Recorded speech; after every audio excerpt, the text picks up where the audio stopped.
आज बकरीद फाइल्स का जिक्र होगा। बकरीद से पहले देश के कई हिस्सों में तनाव। इस फाइल में 3 अहम चैप्टर होने वाले हैं। पहला, बकरीद से पहले उत्तर प्रदेश में कैसे शहर शहर किलेबंदी की गई। दूसरा, मुंबई जहां बकरे की कुर्बानी को लेकर की जंग है। तीसरा चैप्टर, बंगाल से जहां बकरीद पर घुसपैठियों की वतन वापसी की जा रही और सीमा पर भागम भाग मची हुई। ये तीनों चैप्टर होंगे।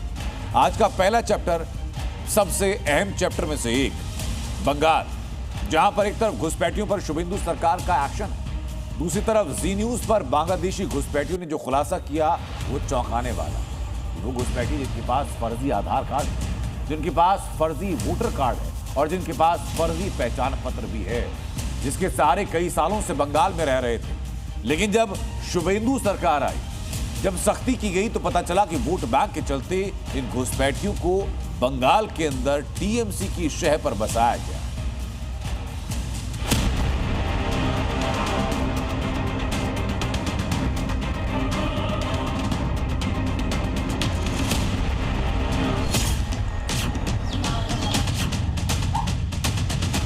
अब जितने भी लोगों को देख रहे हैं, पुरुष हो या महिला, ये सभी गैर कानूनी तरीके से इंडिया पे रह चुका है या रह रहा था। जल्दी जल्दी भागो, नहीं तो जो करना है सरकार करेगा। PAN card, Aadhaar card, ration card, voter ID card, Bharat में रहने के लिए, पहचान साबित करने के लिए और लोकतंत्र में हिस्सा लेने के लिए जिन दस्तावेजों की जरूरत होती है, वो सारे कागज महफूजा बीबी के पास मौजूद थे। लेकिन फिर भी इसे भारत छोड़कर जाना पड़ रहा है, क्योंकि हकीकत यह है कि महफूजा बीबी हिंदुस्तानी नहीं, बांग्लादेशी है। बिल्कुल मेरे पास बैठी है महफूजा बीबी। महफूजा बीबी पिछले 3 साल में गैर कानूनी तरीके से इंडिया में रह रहे हैं। महफूजा बीबी के पास रेशन कार्ड है, आधार कार्ड है, वोटर कार्ड है और 3 बार वोट दे चुके हैं। काफी साल से आप रह रही हैं। क्या क्या है आपके पास? Aadhaar card, PAN card, ration card, PAN card, ration card, I card, voter card. Mahfuza Bibi सालों पहले बांग्लादेश से बंगाल के 24 परगना आई और धीरे धीरे यहाँ हर दस्तावेज बना लिया। और सबसे हैरान करने वाली बात यह है कि ये 3 बार चुनाव में वोट भी कर चुकी है। बेटी सरकारी स्कूल में पढ़ती है और सरकार की हर लाभार्थी योजना का लाभ भी उठाती है। उनकी बड़ी बेटी पश्चिम बंगाल की बिराटी उत्तरी 24 परगना इलाके में एक सरकारी स्कूल में मुफ्त की पठन पाठन लेती है। आपकी बड़ी बेटी अपना बड़ों में सरकारी स्कूल है। हैरान रह जाएंगे ये जानकर कि ये सब कुछ हुआ है ममता बनर्जी के राज में, जो एसआईआर का सबसे ज्यादा विरोध कर रही थी। और उन्हीं की पार्टी के रहमो करम से बांग्लादेश की रहने वाली महफूजा बीबी के पास हिंदुस्तानी दस्तावेज हैं। सुनिए कैसे इस बांग्लादेशी महिला ने टीएमसी की पोल खोलकर रख दी। किसने कर दिया आपको ये सब कार्ड? के बानिয়ে দিল আপনাকে এই সব কার্ড? আমাকে বানিয়ে দিয়েছে, বলতাম সবাইকে, ধরো পার্টি যারা। কোন পার্টি? কোন সা পার্টি? এখন তো মমতা ছিল তখন। दीदी की पार्टी तृणमूल कांग्रेस। হ্যাঁ, তখন বলতাম। एक बार सोचिए, उत्तरी 24 परगना बिराटी इलाका, तृणमूल कांग्रेस की एक नेता महफूजा बीबी, जो कि बांग्लादेशी नागरिक है, इंडिया में उसका सिटीजनशिप है नहीं, लेकिन सिटीजनशिप दिलवाने के लिए जी तोड़ कोशिश किया। लेकिन शुभेंदु सरकार जब से पश्चिम बंगाल में आई है, ऐसे सैकड़ों हजारों बांग्लादेशियों में भगदड़ मची है, क्योंकि शुभेंदु अधिकारी का मैसेज क्लियर है, बांग्लादेशियों को बंगाल सरकार दामाद बनाकर नहीं रखेगी। पुलिस को हम लोग बता दिया जेल में भेजने का जरूरत नहीं है। देश के रुपया में खाना खाएगा, कपड़ा देगा, मेडिसिन देगा। एक दामाद है ये लोग। जल्दी जल्दी भागो, जल्दी जल्दी भागो, नहीं तो जो करना है सरकार करेगा। शुभेंदु सरकार के संदेश का असर भी देख लीजिए। हकीमपुर बॉर्डर के पास बांग्लादेशी घुसपैठियों की भीड़ लगी है, अपने वतन वापसी की होड़ लगी है, क्योंकि बंगाल में शुभेंदु सरकार के 3D प्लान डिटेक्ट, डिलीट और डिपोर्ट की वजह से हड़कंप। दरअसल पश्चिम बंगाल में बीजेपी के मैनिफेस्टो का सबसे बड़ा मुद्दा था घुसपैठिया, और बीजेपी ने साफ कहा था कि सरकार बनने के बाद एक एक घुसपैठिए को बांग्लादेश डिपोर्ट किया जाएगा, और अब उस पर काम भी शुरू हो गया है। घुसपैठिए की पहचान कर होल्डिंग सेंटर लाया जा रहा है। होल्डिंग सेंटर में रखे गए लोगों का बायोमेट्रिक डेटा लिया जा रहा है। इस जानकारी को एक केंद्रीय पोर्टल पर अपलोड भी किया जा रहा है। पहचान पूरी होने के बाद घुसपैठिए को बीएसएफ को सौंप दिया जा रहा है। यानी बंगाल में शुभेंदु का मिशन साफ है, हर एक बांग्लादेशी को बंगाल से निकाला ही जाएगा। ऐसे लोगों को अलग किया जाएगा और माननीय होम मंत्री बोल दिए हैं, गृह मंत्री, कि उनको सब भेजा जाएगा। अपने आप अपना देश चले जाए तो अच्छी बात है, जितना दिन कमाया खाया शुक्रिया उसके लिए, और नहीं तो फिर सरकार को अपना काम करना पड़ेगा। आपने तो गाना सुना है ना, आ परदेसी तुझे तेरा देश बुलाए रे, तो गाना सुन रहे हैं, वो भी जा रहे हैं अपने देश। यहाँ पे तो धर्मशाला तो नहीं है ना, जो भारतीय है वो भारत में रहेंगे, जो भारतीय नहीं है वो जाएंगे। यानी जो कभी फर्जी दस्तावेजों के सहारे बंगाल में बेखौफ जिंदगी जी रहे थे, अब वही बांग्लादेशी शुभेंदु के हंटर से भागते दिखाई दे रहे हैं, क्योंकि अब बंगाल में दीदी की नहीं दादा की सरकार है। सरकार पलट चुकी है। अब शुभेंदु अधिकारी पश्चिम बंगाल की मुख्यमंत्री, इनके लिए होल्डिंग एरिया का घोषणा कर दिया और पुशबैक का ऐलान कर दिया। इसके चलते डर के मारे अपने आप ये सभी लोग अब बांग्लादेश जाने वाले हैं। कैमरामैन पार्थो पाल के साथ अयान, हाकिमपुर चेक पोस्ट, उत्तरी 24 परगना। बकरीद फाइल्स का दूसरा चैप्टर है मुंबई से। मुंबई जहां बकरे की कुर्बानी पर हंगामा बढ़ता जा रहा है। मुंबई के गोरेगांव से घाटकोपर तक सोसाइटी बनाम कुर्बानी की लड़ाई सड़कों पर आ चुकी है। कुर्बानी की तैयारी पर हिंदू संगठन विरोध कर रहे हैं। परमिशन की रद्द करनी पड़ी। तो सवाल ये कि जब प्रशासन ने तय जगह बनाई तो फिर सोसाइटी परिसर में कुर्बानी को लेकर ये टकराव क्यों?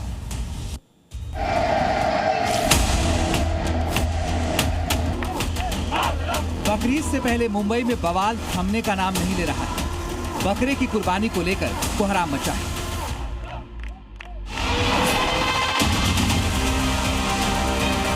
एक तरफ मीरा रोड पर बकरे की कुर्बानी पर ऐसा हंगामा मचा कि मामला सुअर तक पहुंच गया। तो अब मुंबई की 2 और सोसाइटियों में बकरा विवाद ने माहौल गर्मा दिया है। घाटकोपर की सागर पार्क हाउसिंग सोसाइटी में बकरे की एंट्री पर संग्राम छिड़ा है, तो गोरेगांव के गोकुल धाम इलाके में कुर्बानी को लेकर गदर छिड़ा है। सबसे पहले गोरेगांव के गोकुल धाम इलाके का हाल देख लीजिए। यहाँ बाकायदा दर्जनों बकरे लाकर रखे गए हैं।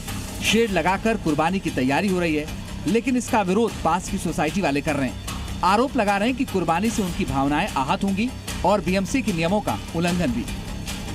500 मीटर का डिस्टेंस है, ऐसा कुछ नहीं, बिल्कुल लगा हुआ है और आप वहाँ कुर्बानी कर रहे हैं, ठीक नहीं है, बस इतना ही। क्योंकि आपको लगता है कि इससे माहौल खराब होता है, ये वाली समस्या है? माहौल तो खराब नहीं है, फीलिंग को हर्ट होता है। यहाँ पे सर्कुलर में ही है कि स्कूल से, यहाँ पे आपने देखा होगा कि स्कूल से, और एक नहीं 2 स्कूल से, यहाँ पे मंदिर है, यहाँ पे इस्कॉन के सेंटर से, यहाँ पे सभी रेसिडेंशियल की नाराजी है कि यहाँ पे जो हो रहा है वो हमारे हेल्थ के लिए जो कायदा सुव्यवस्था है उसका सभी नागरिकों के नाराजी है।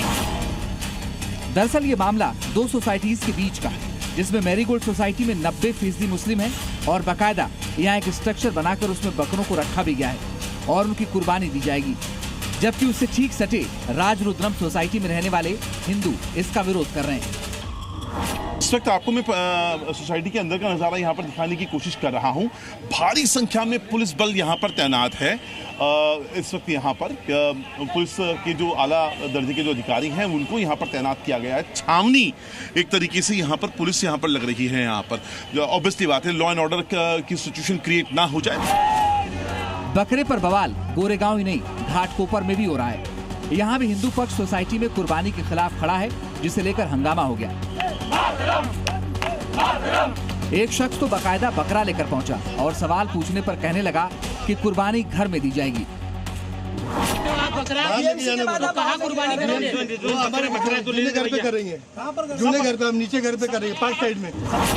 दरअसल सागर व्यू कॉम्प्लेक्स में कुल 9 टावर हैं, जिनमें A, B, C, D, E tower एक अलग सोसाइटी के तहत आते हैं, जहां सोसाइटी अध्यक्ष के विरोध पर कुर्बानी रोक दी गई। वहीं F, G, H टावर की दूसरी सोसाइटी में बकरे लाकर रखे गए, जिससे विवाद बढ़ गया। तनाव बढ़ने पर बीएमसी ने देर रात F, G, H tower society की कुर्बानी की अनुमति रद्द कर दी। इस सोसाइटी के अध्यक्ष मोइनुद्दीन चौधरी का कहना है कि यहाँ पिछले 30 वर्षों से कुर्बानी होती रही है और कुछ लोग जानबूझकर माहौल खराब कर रहे हैं। मुस्लिम कम्युनिटी का अपने तौर पे कहना है कि 22-23 सालों से कोई प्रॉब्लम नहीं थी। ये सब पॉलिटिसाइज किया जा रहा है। हंगामे के बीच बीजेपी नेता किरीट सोमैया भी पहुंचे और साफ साफ कह दिया कुछ भी हो जाए, सोसाइटी में बकरे की कुर्बानी तो नहीं होगी। कुर्बानी जरूर होगी, होनी चाहिए, लेकिन जो महापालिका ने व्यवस्था की है वहाँ पर कुर्बानी करो। अपनी धार्मिक माफियागिरी बढ़ाने के लिए कोई धर्म का नाम लेकर ऐसी बस्तियों में कुर्बानी करेगा, कार्रवाई होगी। अब सवाल ये कि जब प्रशासन ने कुर्बानी के लिए तय जगह बनाई है तो फिर सोसाइटी कैंपस में ही कुर्बानी की जिद क्यों? बीएमसी की गाइडलाइन कहती है कि कुर्बानी सिर्फ 109 अधिकृत स्थानों पर होगी। माई बीएमसी ऐप पर अधिकृत जगहों की सूची उपलब्ध है। अधिकृत बुचड़खानों से ये जानवर खरीदने की सलाह है। 28, 29 और 30 मई के लिए ऑनलाइन परमिशन जरूरी है। लेकिन भाईजान की अपनी जिद है और हिंदू संगठन किसी भी हाल में सोसाइटी के अंदर यानी खुले में कुर्बानी का विरोध कर रहे हैं, जिसे लेकर मुंबई में मजहबी पारा चढ़ा हुआ है। मुंबई से अंकित त्यागी के साथ ब्यूरो रिपोर्ट, जी न्यूज़। जहां एक तरफ मुंबई में कुर्बानी को लेकर के हंगामा है, उत्तर प्रदेश में माहौल खराब ना हो इसकी तैयारी में हर जिले में देखी जा सकती है। बकरीद के मौके पर न सिर्फ उत्तर प्रदेश में सख्त गाइडलाइंस है, बल्कि वार्निंग दी गई है कि माहौल बिगाड़ने वालों का इलाज पक्के तरीके से हो।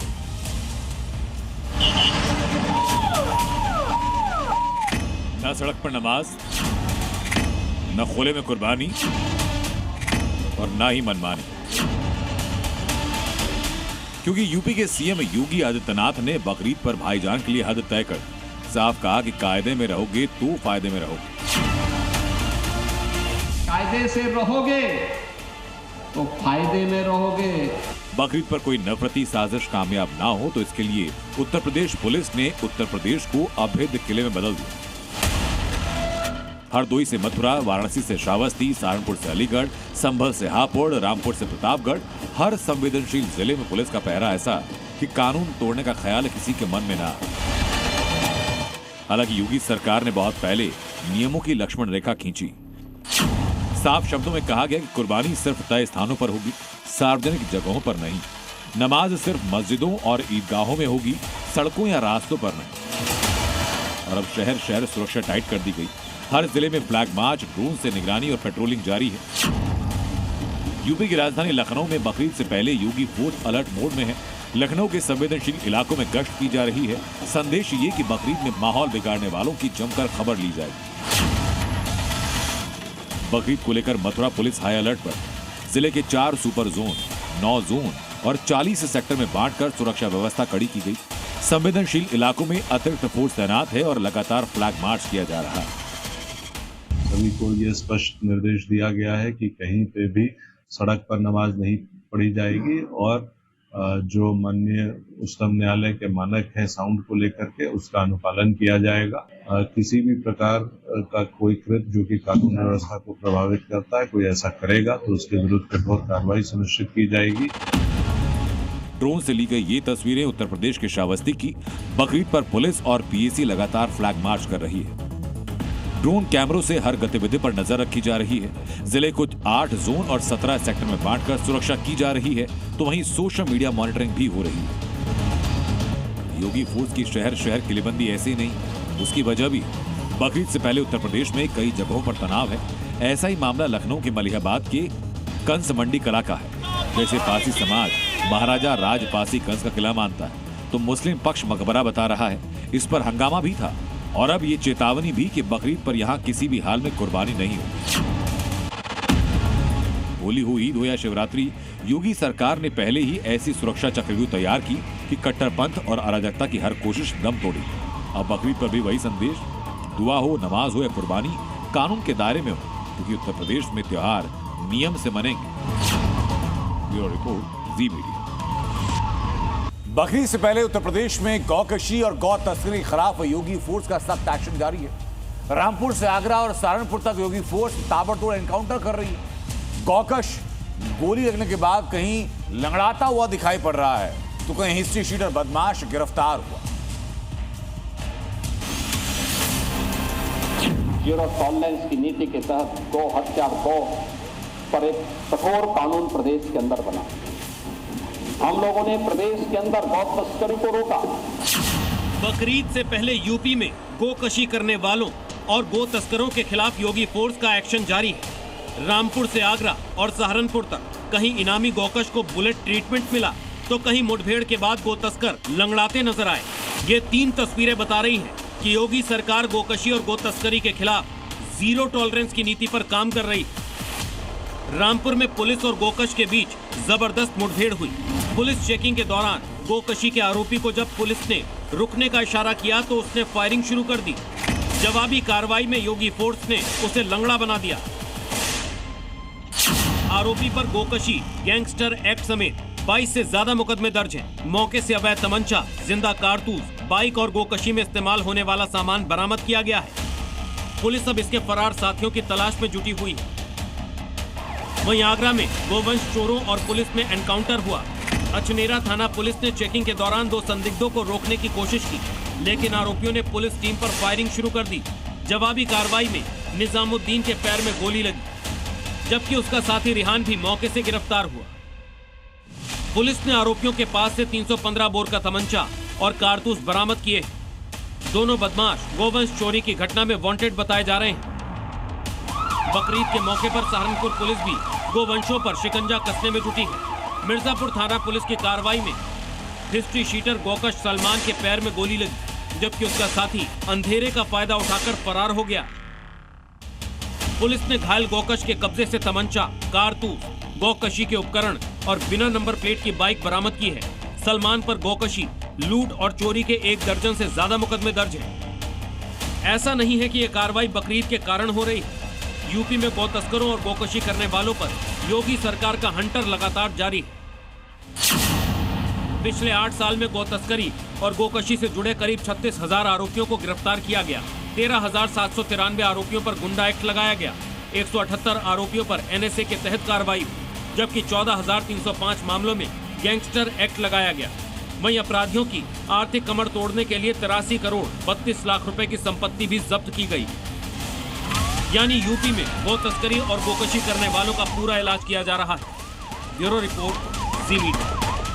आगरा से देखिए, अब उत्तर प्रदेश के ही संभल से वो खबर दिखाता हूं, जिसको लेकर कई तरह के दावे हैं। खुद सीएम योगी कह चुके हैं कि संभल में 69 तीर्थ मौजूद हैं।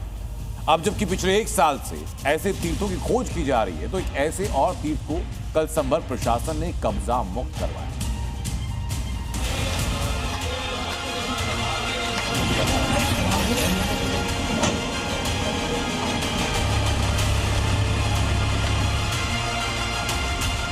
देखिए, संभल एक सच्चाई है। दुनिया को बोलेंगे कि भगवान ने जिसको आंखें दी हैं वो आके देखो तो क्या हुआ था संभल में।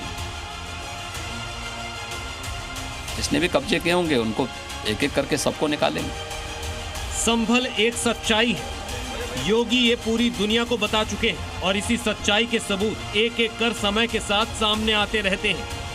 योगी का प्रण है कि संभल में छिपे हर तीर्थ को ढूंढा जाएगा, मंदिर पर किए कब्जे को हटाया जाएगा और संभल की सनातनी पहचान वापस लौटाई जाएगी। जितने भी होंगे सब ढूंढेंगे, सब निकालेंगे। 68 सभी तीर्थों को हम निकाल रहे हैं।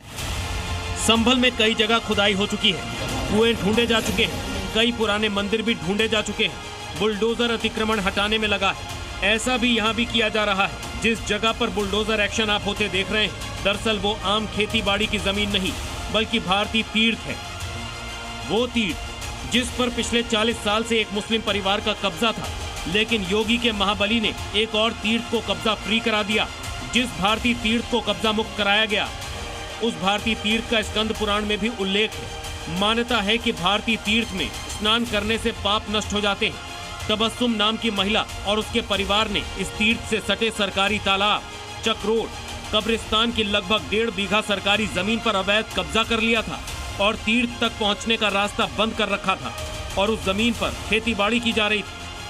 किसी व्यक्ति ने गांव को जाने वाले चक्रोट पर कब्जा कर रखा था और अपने ही इसी के चक में शमशान की भूमि है, कब्रिस्तान की भूमि है, जिस पर इसने कब्जा कर रखा था। आज वो सारी जमीनें खाली कर ली गई। शिकायत मिलने के बाद प्रशासन तुरंत हरकत में आया। बुलडोजर बुलाया गया। बुलडोजर आया, उसने अवैध फसल को नष्ट किया। जमीन से खेती बाड़ी को उखाड़ा और उसके बाद जमीन को सरकारी नियंत्रण में लिया गया। बागवानी तीर्थ है, इसकी जगह ये खाली कराई जाती है। कितने समय से यहाँ पर कब्जा कर रखा था जमीन? ये जो जब कब्जा परिवर्तन हुआ ना, तब से है। संभल की पहचान सनातन संस्कृति से है, लेकिन कुछ लोगों ने इसकी पहचान मिटाने और डेमोग्राफी बदलने की साजिश रची, क्योंकि संभल कभी सनातन आस्था का बड़ा केंद्र था। लेकिन इसी संभल में हिंदुओं से साजिश के बाद हिंदू कम से कमतर होते गए और मुस्लिम आबादी बढ़ती चली गई, और इसी की निशानी ये कब्जा भी था। ब्यूरो रिपोर्ट, जी मीडिया। अब बात शहर शहर बेटियों के दुश्मनों की। भोपाल की ट्विशा की डेथ मिस्ट्री अभी भी अनसुलझी है कि दिल्ली लखनऊ से भी ऐसी घटनाएं सामने आ चुकी हैं जो हैरान करने वाली, जो परेशान करने वाली है, जो शर्माज के तौर पर शर्मिंदगी दिलाने वाली है। दिल्ली में दहेज की डिमांड से तंग आकर एक गर्भवती महिला ने चौथी मंजिल से छलांग लगाई। लखनऊ में एक शादीशुदा महिला का शव फंदे से लटका मिला। जगह जगह से महिलाओं की संदिग्ध मौत कई सवाल खड़े कर रही है। कहीं दहेज के लिए हत्या, कहीं टॉर्चर से तंग आकर सुसाइड।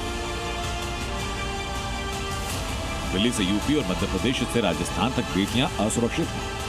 भोपाल में ट्विशा शर्मा की मौत के 2 हफ्ते बाद लखनऊ में भी ट्विशा शर्मा जैसी डेथ मिस्ट्री सामने आई, जहां एक युवती की संदिग्ध हालत में मौत हुई, जबकि दिल्ली में गर्भवती महिला ने चौथी मंजिल से कूदकर जान दी। जयपुर में अनु मीणा की आत्महत्या जांच के दायरे में है, और ग्रेटर नोएडा से लेकर मध्य प्रदेश के ग्वालियर में 2 महिलाओं की संदिग्ध मौत पर सवाल है। भोपाल की ट्विशा शर्मा की मौत के 2 हफ्ते बाद भी वो मौत मिस्ट्री बनी है। अब ऐसा ही मामला उत्तर प्रदेश की राजधानी लखनऊ से आया, जहां एक नवविवाहिता महिला की ससुराल में रहस्यमय हालातों में मौत हुई। श्वेता सिंह नाम की महिला का शव फंदे से लटका मिला। श्वेता सिंह की 6 महीने पहले शादी हुई। परिजनों का आरोप है कि ससुराल वाले आए दिन दहेज के लिए प्रताड़ित करते थे। कार और महंगा सामान मांगा जाता था। आज शादी 22 नवंबर 2025 को हुई थी। शादी के 2 महीने बाद से सास ने प्रताड़ित करना स्टार्ट कर दिया था। इसको बहुत टॉर्चर करती थी, ये सब बताती थी घर पे थोड़ा, लेकिन ये नहीं पता था कि इतना बड़ा कांड हो जाएगा। अभी 6 महीने नहीं हुए थे। मेरा आदमी अच्छा आदमी के साथ तुम रहो, सास कहाँ किसकी अच्छी होती हैं। यूपी की राजधानी लखनऊ के साथ देश की राजधानी दिल्ली से भी ऐसी घटना सामने आई। दहेज की डिमांड से तंग आकर गर्भवती महिला ने चौथी मंजिल से छलांग लगाई, जिससे मौके पर उसकी मौत हो गई। बताया जा रहा है कि 3 महीने पहले समीना ने लव मैरिज की। परिवार का आरोपी की शादी के बाद ससुराल पक्ष दहेज की मांग पर अड़ा। पहले दबाव बनाया, फिर प्रताड़ना हुई और आखिरकार महिला ने खौफनाक कदम उठाकर अपनी जिंदगी खत्म कर दी। यहाँ से कमरा खाली कर दो, कह रहा था मैं इसी कमरे में रहूंगा। फिर मेरी अम्मी वगैरह दिन में आई, सुबह का टाइम में भी आई, दोपहर के टाइम मेरी अम्मी वगैरह आई। समझाया दोनों को, ये बातचीत हुई कि कल कमरा खाली कर देंगे देख के। 4 बजे ये लोग यहाँ से गई बातचीत करके। उसके बीच में पता नहीं हमारे पास 8 बजे फोन आया था मेरे भैया के पास, तो वो छत से गिर गई है। इस बीच भोपाल के ट्विशा शर्मा केस की सीबीआई जांच तेज हो गई। इस हाई प्रोफाइल डेथ केस में कई अनसुलझे सवाल हैं, जिनके जवाब सीबीआई तलाश रही है। शुरुआती पोस्टमार्टम रिपोर्ट में मौत की वजह कुछ और आई, मगर शरीर पर मिले जख्मों ने सुसाइड थ्योरी को घुमा दिया। फिलहाल सीबीआई ने ट्विशा के पति समर्थ को अपनी कस्टडी में लिया, उसी से सवाल जवाब जारी। ट्विशा के बाद जयपुर की अनु मीणा का मामला सुर्खियों में है। अनु की मौत को पहले आत्महत्या माना गया, फिर एक सीसीटीवी फुटेज आया जिसमें उसका पति गौतम उसे पीट रहा है, साथ ही घर में तोड़फोड़ कर रहा है। फिलहाल आरोपी गौतम फरार है और ससुराल वालों पर धमकाने का आरोप लगा रहा है। ये मामले जांच के दायरे में, लेकिन जैसे एक के बाद एक ही मामले सामने आ रहे हैं, वो बेहद परेशान करने वाला है। ब्यूरो रिपोर्ट, जी मीडिया। दहेज की आग में जलती बेटियों के बाद अब बात पहाड़ों पर लगी जंगल की आग। उत्तर भारत नौतपा की तपिश से जल रहा है। मैदानों में लू के थपेड़े हैं, जीना मुहाल है। तो प्रचंड गर्मी में पहाड़ी राज्यों में जंगल आग से धधक रहे हैं। हिमाचल और उत्तराखंड से जम्मू कश्मीर तक जंगलों में आग लगने की घटनाएं बढ़ी हैं। ये आग न केवल जंगलों को राख कर रही है, बल्कि इसकी लपेट में रिहायशी इलाके भी आ रहे हैं।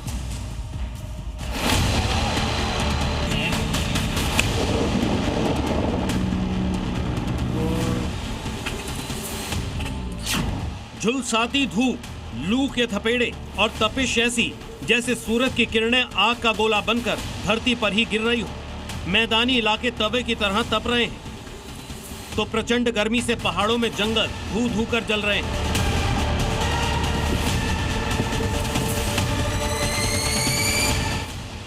हिमाचल प्रदेश और उत्तराखंड से जम्मू कश्मीर के जंगल आग से धधक रहे हैं, पेड़ जल रहे हैं, हरी भरी वादियां आग की लपटों में घिरी हैं। चारों तरफ सिर्फ धुएं का गुबार और तबाही नजर आ रही है। जंगल की आग धीरे धीरे रिहायशी इलाकों तक फैल रही है। सबसे पहले हिमाचल के कसौली की तस्वीर देखिए, जो हमेशा पर्यटकों से गुलजार रहता है। वहां जंगल की आग से तबाही का मंजर दिख रहा है। हर तरफ आग की लपटें और धुएं का गुबार उठ रहा है। आग इतनी तेजी से फैली कि लपटें कसौली एयरफोर्स स्टेशन के बेहद नजदीक पहुंच गई, जिसके बाद सेना को मोर्चा संभालना पड़ा। एयरफोर्स ने आग पर काबू पाने के लिए MI-17 और चिनूक हेलीकॉप्टर को मिशन पर लगाया है। सेना के हेलीकॉप्टर ने चंडीगढ़ की सुखना झील से पानी भरकर जंगलों में छिड़काव किया। 30,000 लीटर से ज्यादा पानी डाला गया और घंटों की कड़ी मशक्कत के बाद एयरफोर्स स्टेशन के आसपास इलाके में फैली आग को बुझाया गया। इस समय जी मीडिया की टीम शिमला की रिझाना पंचायत में, और आप देखेंगे कि यहाँ पर किस तरह आग भड़कती हुई नजर आ रही है। जैसे जैसे हवाओं का रुख तेज हो रहा है, वैसे वैसे ये आग और ज्यादा विकराल रूप लेती नजर आ रही है। चिंता की बात यह है कि जहां आग लगी है इसके ठीक साथ रिहाइश है, जहां पर सैकड़ों की संख्या में लोग रहते हैं, और अब मकान और आग की दूरी लगभग 50 से 100 मीटर की रह गई है। ऐसे में जो यहाँ स्थानीय लोग हैं, इनकी जान पर भी बन आई है। हर साल आग लगने की वजह से करोड़ों रुपए का नुकसान होता है। उधर हिमाचल के सिरमौर के जंगलों में लगी आग लगातार बेकाबू हो रही है। वन विभाग की टीम और स्थानीय लोग आग पर काबू पाने की कोशिश कर रहे हैं, लेकिन अब तक आग बुझ नहीं पाई है। वहीं उत्तराखंड के नैनीताल में भी जंगल धू धू कर जल रहे हैं। तेज हवा के झोंकों के साथ आग ने विकराल रूप ले लिया है और लपटें तेजी से फैलते हुए घरों तक पहुंचने लगी, जिससे इलाके में अफरा तफरी मच गई। हालांकि लोकल लोगों के साथ मिलकर फायर ब्रिगेड और वन विभाग ने रिहायशी इलाकों की आग पर काबू पा लिया, लेकिन कृष्णापुर के जंगल अभी भी धधक रहे हैं। उधर राजधानी देहरादून के पास चक्राता वन रेंज में भी भीषण आग लग गई, जिससे आसपास के इलाकों में दहशत फैल गई। देखते ही देखते आग ने कई हेक्टेयर इलाके को अपनी चपेट में ले लिया, जिससे मवेशियों के शेल्टर जलकर खाक हो गए। जम्मू कश्मीर के जंगल भी सूरज की तपिश झेल नहीं पा रहे हैं। उधमपुर में 4 दिन से जंगली इलाके में आग लगी है। तेज हवा के साथ आग तेजी से फैल रही है। वन विभाग की टीम आग पर लगातार काबू पाने की कोशिश में जुटी है, लेकिन अब तक कामयाबी नहीं मिल पाई। इस समय जी मीडिया की टीम ग्राउंड जीरो पर पहुंची है, जहां पर अभी देख सकते हैं आप कि किस तरह से ये भीषण आग जो है वो लगी हुई है। और ये रामनगर का बरमीन इलाका है, तोलू तालाब ये इलाका पड़ता है, जहां पर अभी भी आप देखेंगे तो लगातार आग जो है वो यहाँ पर फैल रही है। फॉरेस्ट विभाग के कर्मचारी और स्थानीय लोगों के साथ मिलकर यहाँ पर पूरी तरह से कोशिश कर रहे हैं कि इस आग पर काबू पाया जा सके। और ये आप देख सकते हैं, ये जो घास है ये एक मुख्य रीजन है जिसकी वजह से ये आग लग रही है, क्योंकि ये जो आग है ये चीड़ के पेड़ का जो घास निकलती है उससे कहीं ना कहीं ये काफी ज्यादा इग्नाइट करती है। और अभी भी आप देखिए लगातार कुछ और जगहों पर भी आग फैल रही है। यूं तो गर्मी के मौसम में हर साल जंगल में आग लगती है, मगर इस बार सूरज का पारा कुछ ज्यादा ही हाई है। ऊपर से मई के आखिरी हफ्ते तक बारिश का नामो निशान नहीं है, जिससे पहाड़ धधक रहे हैं। यहाँ पूरे रिहाइश में धुआं है, वातावरण पर्यावरण सब कुछ दूषित है, और आप पहाड़ों पर जो खूबसूरती देखने के लिए आते हैं वो खूबसूरती यहाँ पर धुआं हो जाती है। Senior camera person Ashok Soni के साथ अंकुश डोभाल, जी मीडिया, शिमला। अब आपको मैं आंकड़े दिखाता हूं। इस सीजन में उत्तराखंड, हिमाचल प्रदेश में अब तक कहां और कितनी जगह आग लगी है। उत्तराखंड में 15 फरवरी से 27 फरवरी तक जंगलों में आग की 436 घटनाएं सामने आई। करीब 360 हेक्टेयर वन क्षेत्र जलकर खाक हो गया। हिमाचल प्रदेश में इस साल अभी तक हिमाचल में 148 आग की घटनाएं सामने आई, जिसमें 2190 हेक्टेयर जंगल जलकर खाक हुए।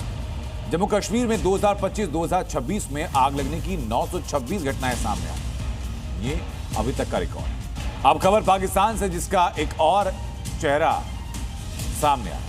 मुनीर फौज और शहबाज सरकार के शहर पर अहमदिया मुसलमानों को पाकिस्तान के अंदर निशाना बनाया जा रहा है।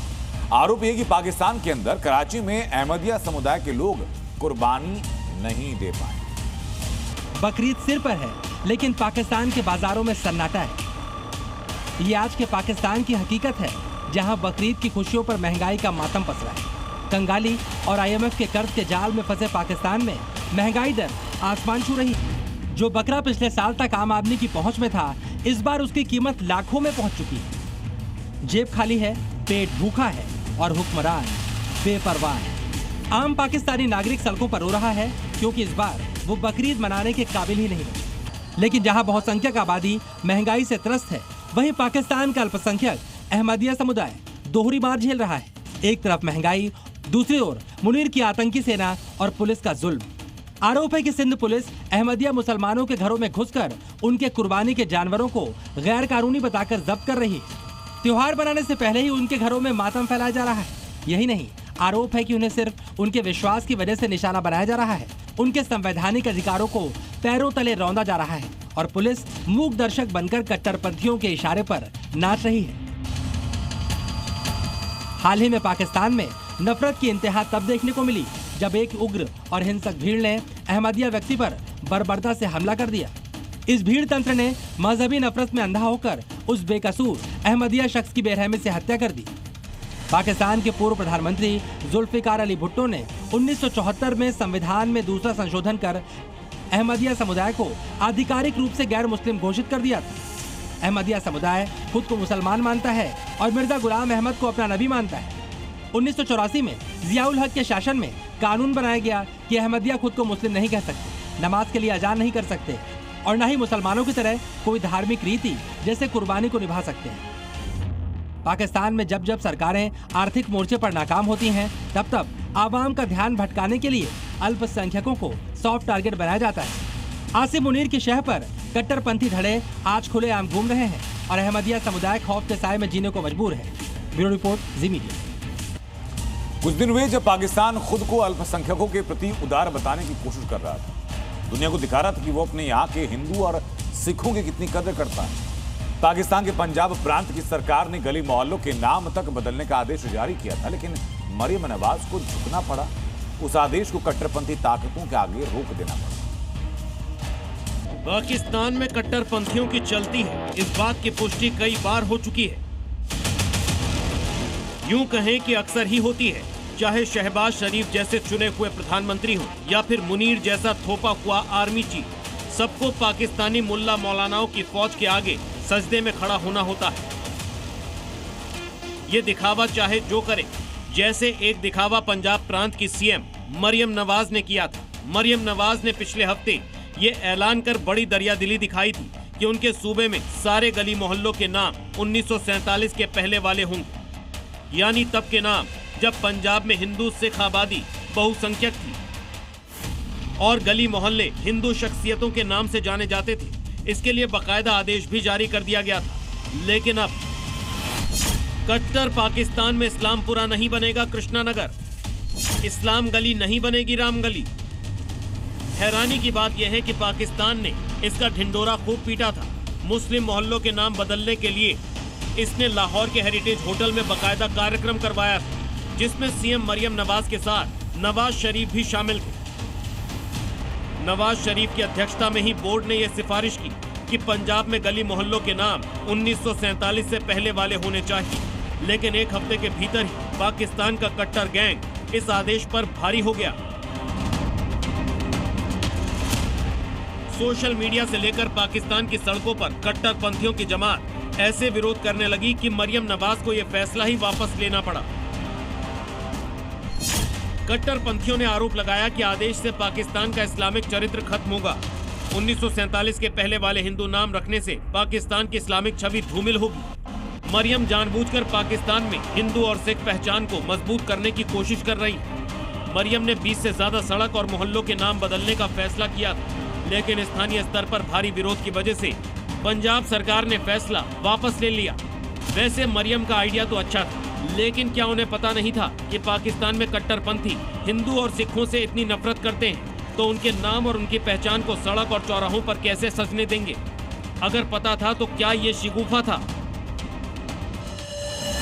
क्या मरियम को यह नहीं पता था कि मुनीर के रिमोट कंट्रोल से चलने वाले पीएम शहबाज शरीफ इस बदलाव में उनका साथ देने की बजाय कट्टरपंथियों के पक्ष में खड़े होंगे? वैसे ये दोनों ट्रंप के हाथ अमेरिका की मलाई खाकर चीन दौरे पर चाउमीन खा रहे हैं। वहां कश्मीर राग अलाप कर पाकिस्तान में कट्टरपंथी जमात को एक बार फिर से एक्टिव करने की कोशिश कर रहे हैं। तो क्या मरियम इनके झांसे में आ गई, या हिंदू नाम का झांसा मुनीर और शहबाज ने ही मरियम से दिलवाया था?